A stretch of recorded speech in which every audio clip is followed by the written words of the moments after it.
Do you think your goals are smart? Well, we're going to teach you how to make them smarter.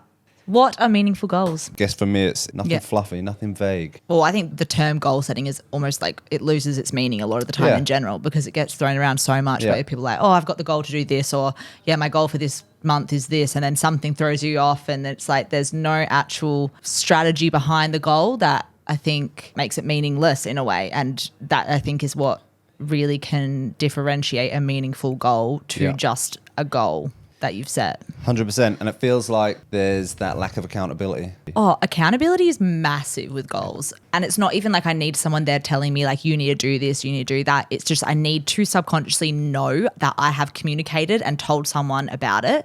And then it helps me hold myself accountable. Yeah. I actually had a catch up with a mate yesterday who showed me a vision board that he'd created a year ago.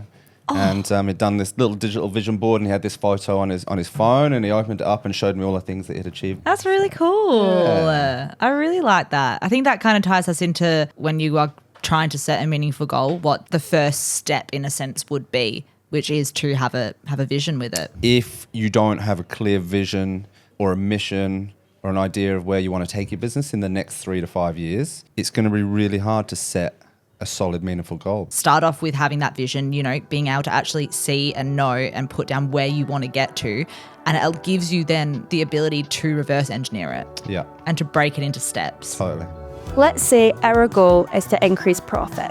You've got to be specific. Define exactly how you plan to make more profit and don't be vague. I want to increase monthly profit by $5,000 by acquiring 10 new clients. By doing this, you can focus on what changes, systems, and what steps that I need to take to achieve this goal.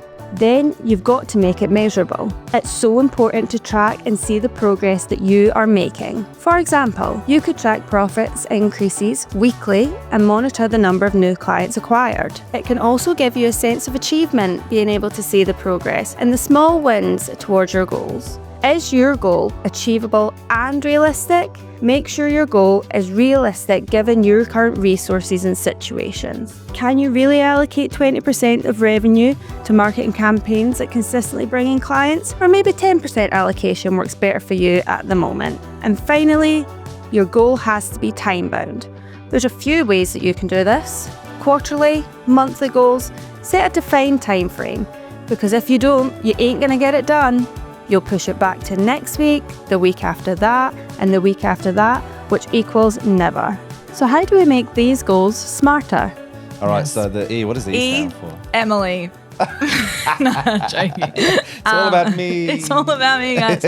No, evaluate. Evaluating is so important because, like we said, a lot of the time things don't go to plan. You've got this goal and then all of a sudden, like, you've had to move to Morocco. I don't know. Like, something happens that throws you off course. Yeah. So evaluate is like reflecting. It's like every now and then taking that time to be like, okay, I am not on track to hire that next employee, or I had someone leave, or something that you didn't plan for to achieve this goal in this period of time happened. And then it goes into the R of smarter, which is readjust. Ooh. And let's readjust the goal. Let's readjust it. Let's readjust that path. Let's get the concrete out, build a new path down that way and still have this big goal at the end.